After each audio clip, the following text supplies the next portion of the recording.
Hey everybody, Joy here. I still sound a little Minnie Mousey today, but I'm actually much better, praise God. Oh my goodness, it was a rough 3 days, my friends. Oh, I was going to bring this product up to show it to you and I left it downstairs. I'll show it to you in a minute. It is wonderful stuff. When you've blown your nose for 72 hours and your eye has run for 72 hours and your lip is just scabby and dry and your right here, the skin under your nose and all around your nostrils is just red and blistery and so sore. Oh, this product is amazing.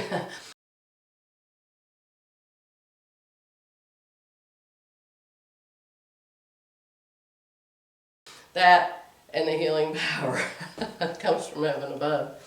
So, speaking of heaven, I wanted to show you the last thing I finished before we went on our little short vacation to Oklahoma City to clean our store. You know, we went up there and we cleaned our store. And the last day we were there, we got an offer. First man that looked at it, he's a dentist anesthesiologist. So I figured he had enough money to buy our store, and he did. So our store is sold. And of course you got to go through all the 45 days of whatever the heck they do. But anyway, by the end of February, we should be store free in both cities. Praise the Lord. That is so much stress off of us. You just can't. Then of course you can imagine a lot of you have owned businesses, a lot of you are retired now, and you know, boy, the more things you can chop off, the worry less, the better. So I know that you've missed me sewing and you've missed me doing my crafty things. So today, excuse me, you can tell I'm not totally well yet, but I feel a lot better, and I thought I really should go do something crafty and put it on my channel. So I haven't figured out what I'm going to do yet. I think I might make a piece of jewelry. I think I might do that. I've been wanting to make this bracelet. Look at this bracelet. Y'all think it's gorgeous? I think it's gorgeous. And I bought this pattern, I think, on Craftsy.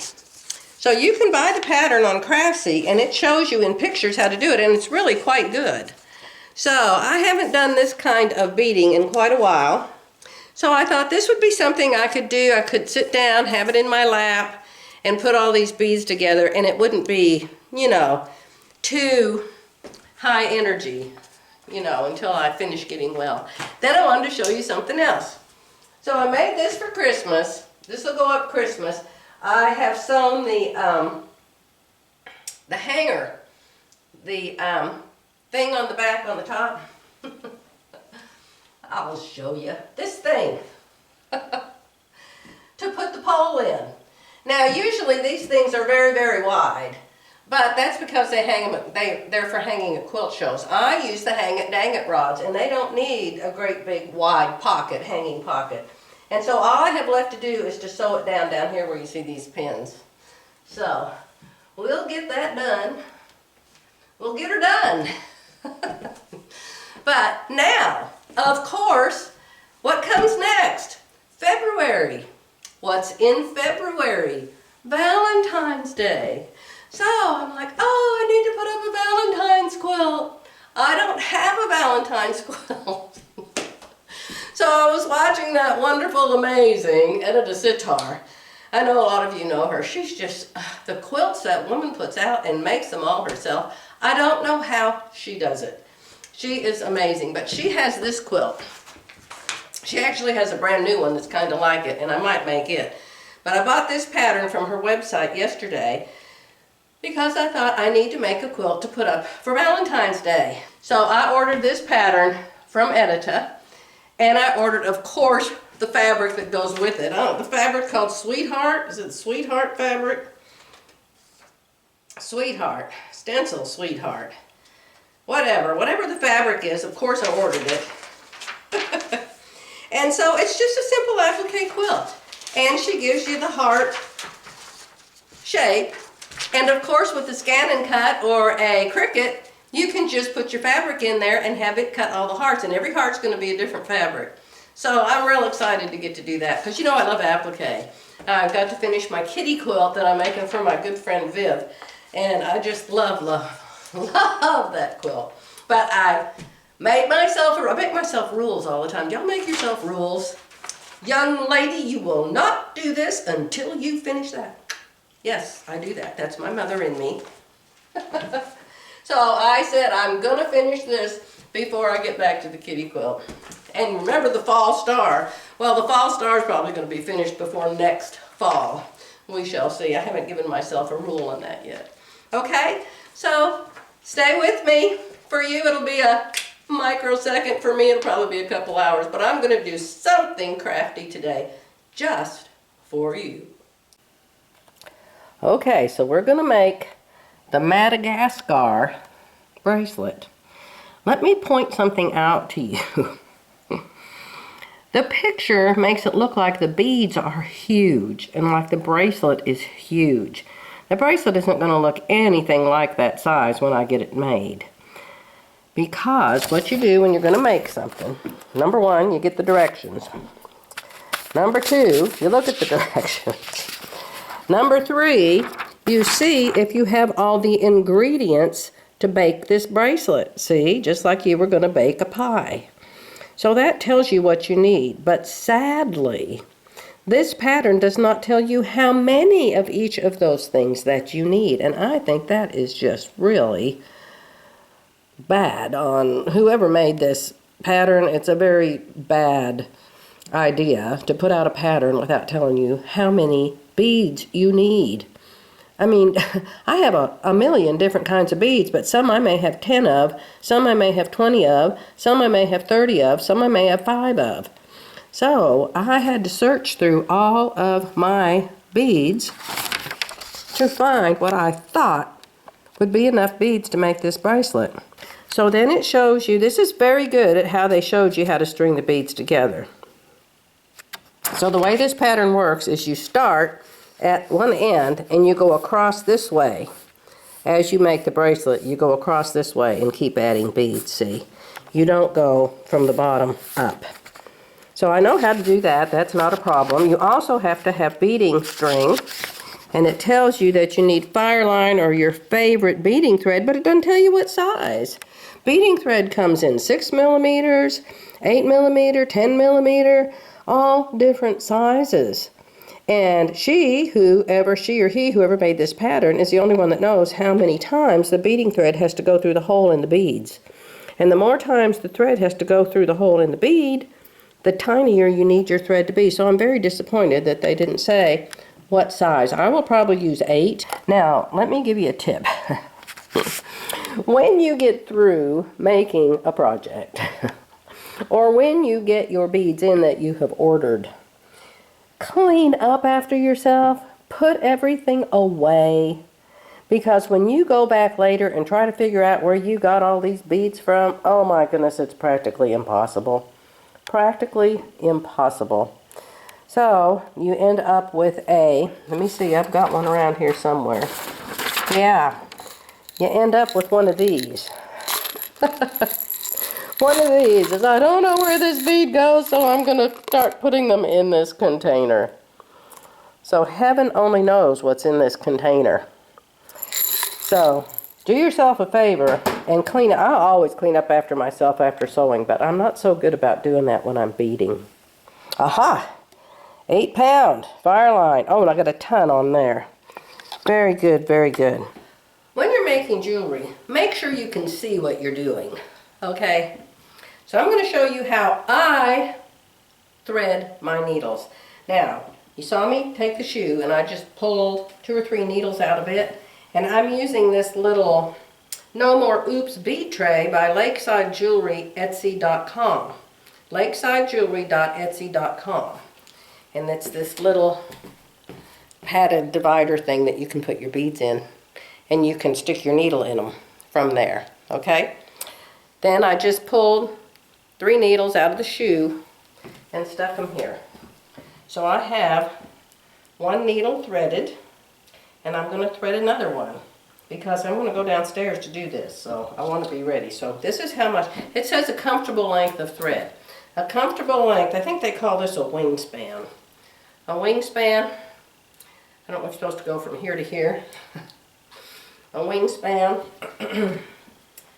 Cut your thread. Now, it is practically impossible to get this thread in the eye of the needle. So what I do is I bite the end of it like that, and I make it flat. Then I don't thread the needle, I needle the thread. So what you do is you hold the thread between your finger and your thumb. You take your needle. So here's the end that I have bitten. I'm holding it between my thumb and my finger. If you have your glasses on and you can see real good, you want to put the needle down onto the thread. And it threads first time every time. Awesome! And I don't know if these are 10 needles. They come in 10s and 12s. I don't know what this is. I just know I've used it before because it was in the shoe. And so I'm using it. Now you use a real long thread, so what you do is you come way down the needle, see, and hang a big tail. And then as you need more, you just keep going up the tail, okay? So I have 2 of these threaded now, and I'm going to go downstairs with my little project and my directions because I want to sit in my chair.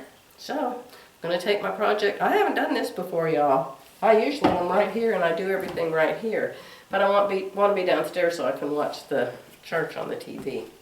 So here I go. My directions, my beads.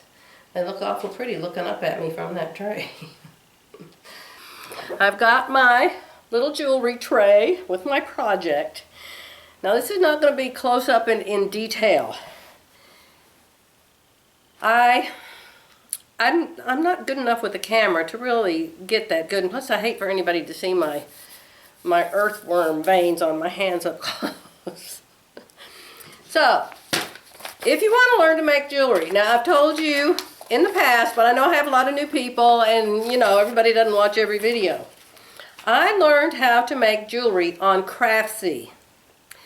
There's lots and lots of jewelry classes, but I think they're all terrible, except for one lady. One lady I learned everything I know from, and her name is Aga, A-G-A, Crook, K-R-U-K, Aga Crook. Take all of her classes on Craftsy. She says turd instead of third, and she just cracks me up when she does that. Somebody else does that I've listened to recently. I don't remember who it was. Anyhow, watch her to see super close up and find all the tools and how to do the jump rings and how to do the wire and how to do the thread, and learn that from her because I'm not going to even try to do that, okay? It's very lengthy and time consuming to try to do a close-up, great detail tutorial doing the camera by yourself. Okay, so you get your project on your tray. You have your directions next to you. You get some glasses so you can see what you're doing. I usually wear contacts, but I had cataracts removed from my eyes a couple years ago. One of my eyes sees, no, both of my eyes see the same. They both see far away. Neither one of my eyes sees up close. I can see this pretty good, but not for the detail I need to do it. When I'm sewing or when I'm crafting, I like to have both my eyes the same. So I wear glasses to make both my eyes close up. I have contact lenses that make my left eye see very close up. And then my right eye doesn't have a contact, okay? But when I'm crafting or sewing, I like both my eyes to be the same. To me, it works better, especially when you're working on a long arm.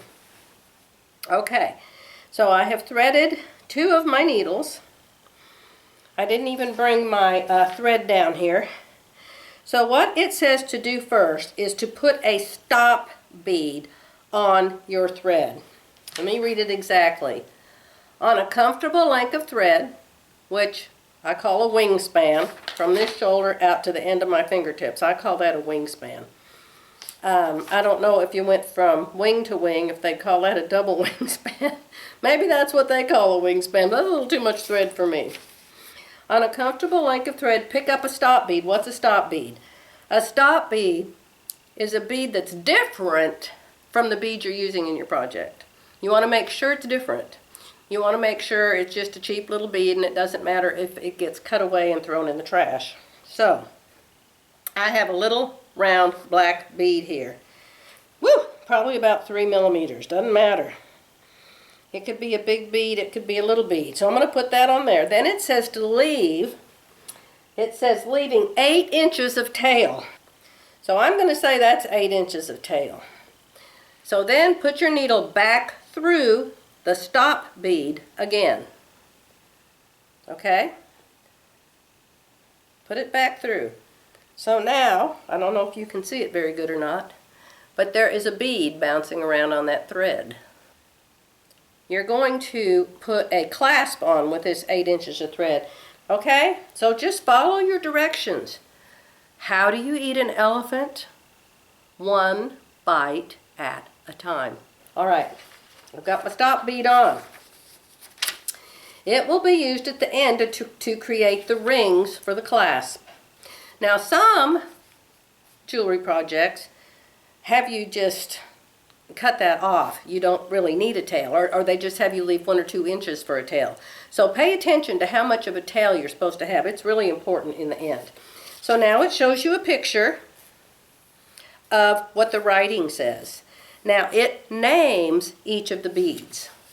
I have got 15O seed beads, which are just teeny, teeny, itty, bitty, witty, witty, witty, witty. They're the tiniest, itty, bittiest ones. 15O seed beads. They're called R15, 15, 15. Seed beads, 11O, they're bigger seed beads. 11Os are the most common ones. They're called R11. I don't know why they're called Rs. Why are they called Rs? Seed bead, R. Anyway, they're called R11s. Swarovski bicones, 4 millimeters. Swarovski bicones, 3 millimeters. So they're called SW4 and SW3. Now, I've been beading long enough, I know what the 4s are and I know what the 3s are, and I don't even need to label them, but this will tell me if I'm going to use the 3 or the 4 or the 15 or the 11. Then we have super duos, which are these real cute. They're these darling little blue beads that have 2 holes in them. Super cute.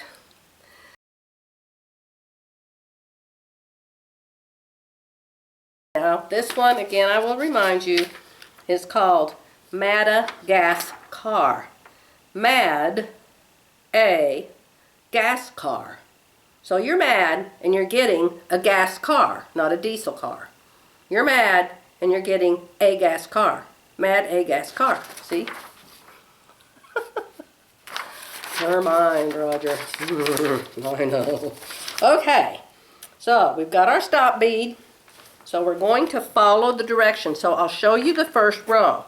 And remember, I told you a while ago, it'll be a second ago for you, but it's been a while ago for me, we're going to go across the short distance. We're not going to do the whole distance around.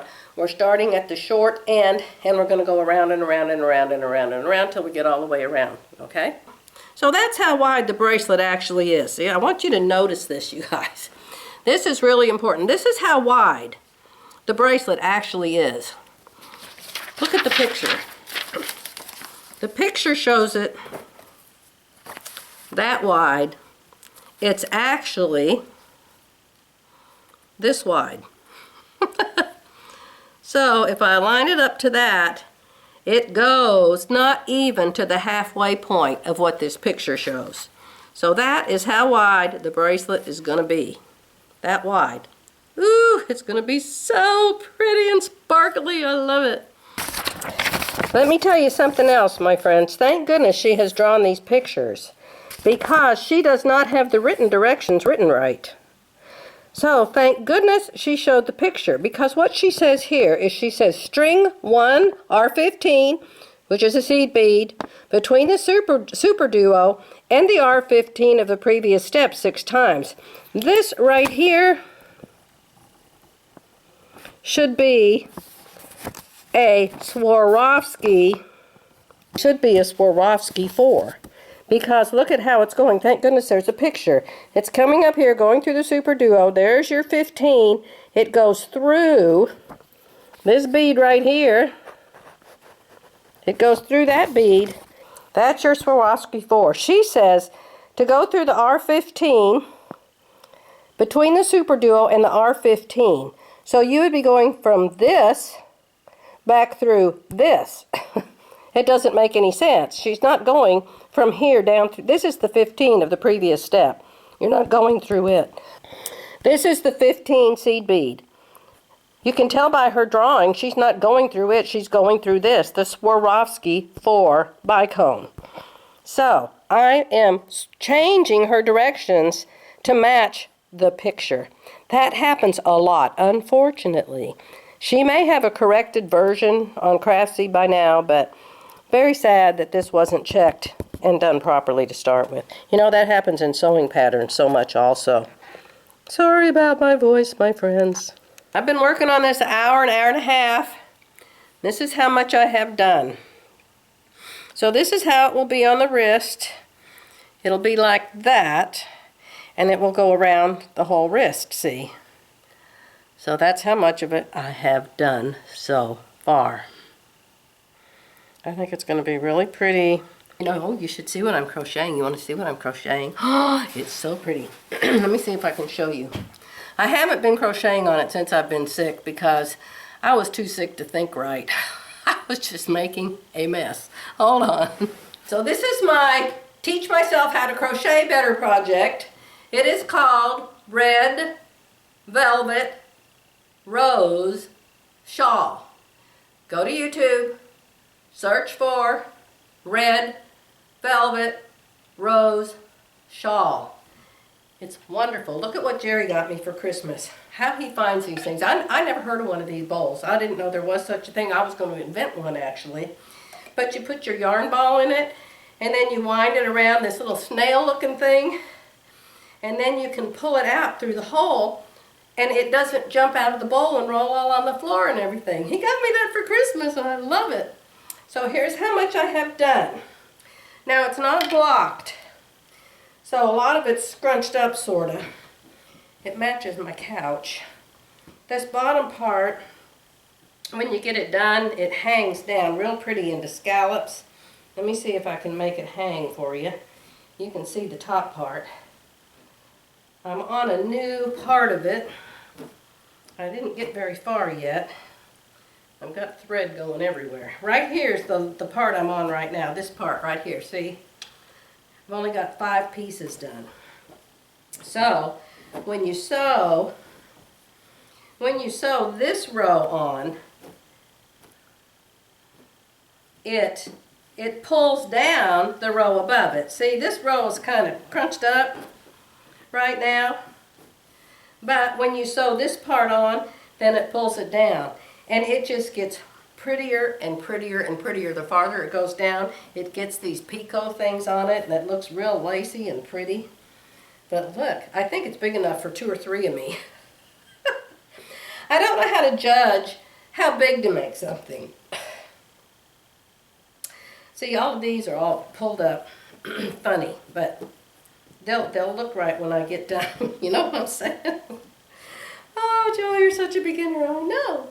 So if you were to put this on, you'd like have to, goodness, it must think I'm a big lady. See, shawls and scarves, that's all I know how to make. But the next thing I'm going to try is going to be a sweater of some sort. So where's the part that's done? Right here. There's the part that's got the longer pieces. And I got the yarn. Like I told you, it's like the cobbler's kids have no shoes. Well, the grandma, who has a daughter and a granddaughter who own a yarn shop and dye their own yarn, I can't get yarn from them. They either sold out of it already, or they're not making that color, or it's, I don't know. I've begged and begged for a color called Mermaid, and I got some from my daughter that I love. I bought it from her. But she had to go to a lot of trouble, she said, to go back and make it up because it was an old color, and so she had to make it up just for me. And so now I feel bad. I feel like I'm bothering them and I'm not asking them to give it to me. I'll pay however much. But anyway, I decided to just order yarn from this lady because she doesn't look at me as a mother or a grandmother. She looks at me like a paying customer. And so she calls me sweetheart, darling, precious, wonderful snowflake, pretty princess, darling Rose, you know. So I bought this yarn from her. And she's got 7 dyers, I think she said, working for her. She has a lot of employees, so she's a big company. But she has fabulous, what's her name? What's her name? Oh, you would ask. Expression Fabric Arts? Expression Fabric Arts? Shandy, Chandi. I think it's Expression Fabric Arts. Try that out. But if you look up Red Velvet Rose on YouTube, if you're interested at all, you'll find her. Because she teaches you exactly how to do this there. So I'm real proud of myself because I've done a whole bunch of stitches on this. I have done a double, triple crochet. I'm so excited. Okay, I'll be back after a while with my original bracelet project of the day. I love you all so much. I am going to show you how easy it is to waste 2 or 3 hours making a project. Now, not everybody would care about this, but I do. There is no way I would ever give somebody a gift with an error in it that I noticed, that I knew about. I wouldn't just say, oh, here's a gift I made you, and hope they never notice the mistake. That isn't me.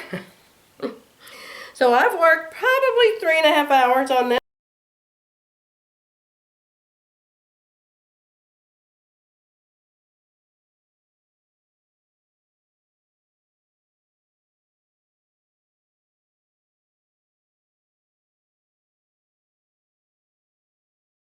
I just want to show you the final result of the bracelet. I just finished it.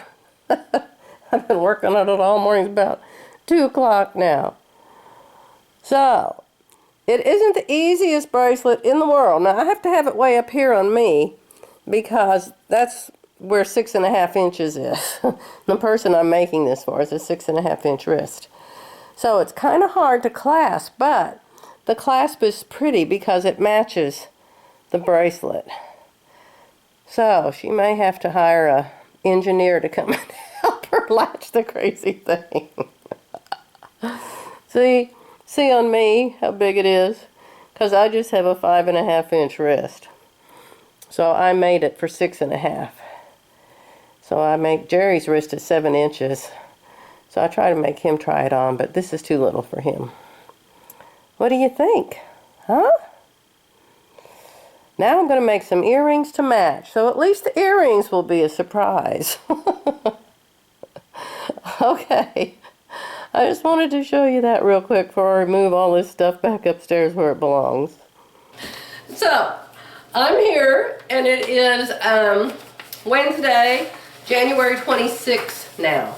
I don't even remember what day I started this video, but I promised you it was going to have a craft in it. Well, this is actually craft number 3 in the very same video. How about that? You'll recall I started making this coat a couple weeks ago. And then we had to go to Oklahoma City to fix our building, you know.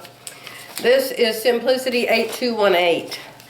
So, I'm trying to get it finished, but the fact of the matter is I don't really like it. Now, I did find a picture someplace, I don't know where it was. I should have made a copy of it. That showed that the coat is supposed to touch here at the bottom, like this. And then these cross over up here at the top. So, this was tricky because you want to make sure that the seam here, where you sewed the facing on, you want to make sure that the seam here ends up inside so you can't see it out here. This that you see here is top stitching that they tell you to do 5/8 inch in, which you definitely want to do. I have actually basted the wide facing down on the inside of this coat, because when I put it on, it kept wanting to come out. So I'm actually going to sew that facing down also, just like I did the edge of the collar. But it is not my favorite coat. It has a pocket, but I don't like to wear things you have to fiddle with. You know, make the collar be right, and then make it turn where it's supposed to turn. I've got some chocolate. Wonder how that happened. Make it turn where it's supposed to turn, and then be flat where it's supposed to be flat.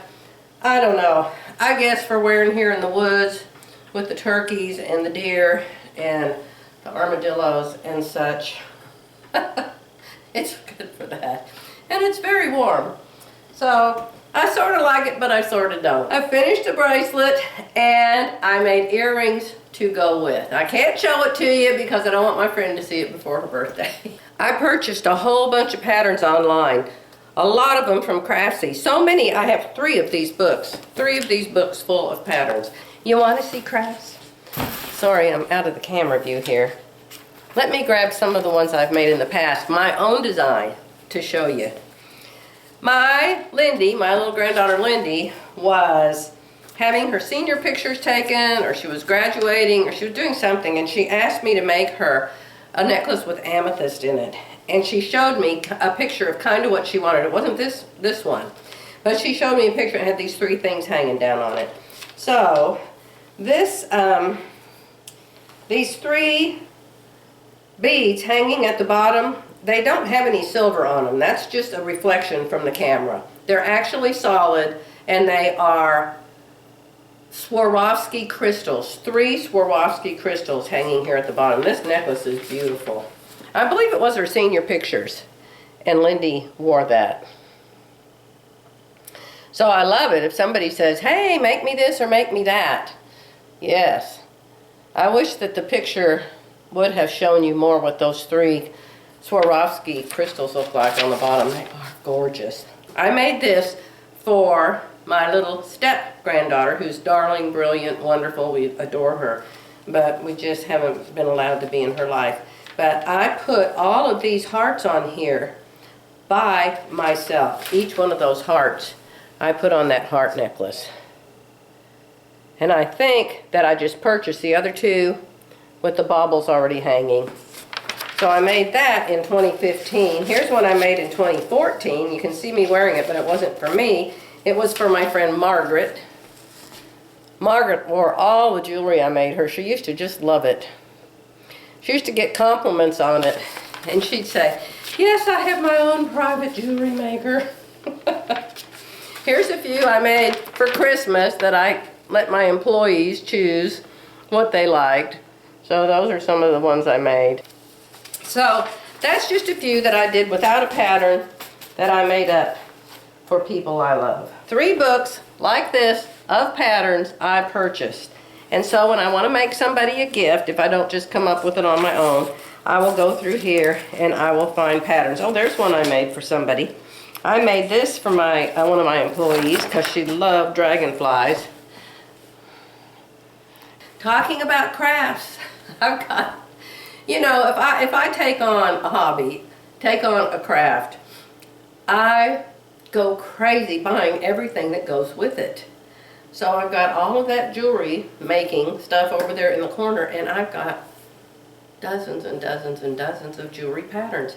I did that with cross stitch when I was younger, and when I had perfect eyesight. My mother used to call me eagle eyes, and I could cross stitch for hours. And there's several cross stitch pictures in this house that I made, but I can't do that anymore. But I had every kind of cloth and every single color of thread, and I had, oh my gosh, a stack of books this high. I was going to make, you know, 5,000 different things, right? And you never do. But you have to have choices. You know, you have to have choices. So, you wanted crafts? There's crafts. Tell me if there's anything else you'd like to see. I could show you pictures of things I've made forever. But right now we have a new coat, we have a red shawl, and we have a bracelet and earring set, which I can't show you. But you saw the beginning of it. I'll show it to you after my friend's birthday. How about that? Okay, I'm going to let you go. I'm going to shut this down, and I'm going to clean up everything I've been doing and then start something new. I'll see you after that.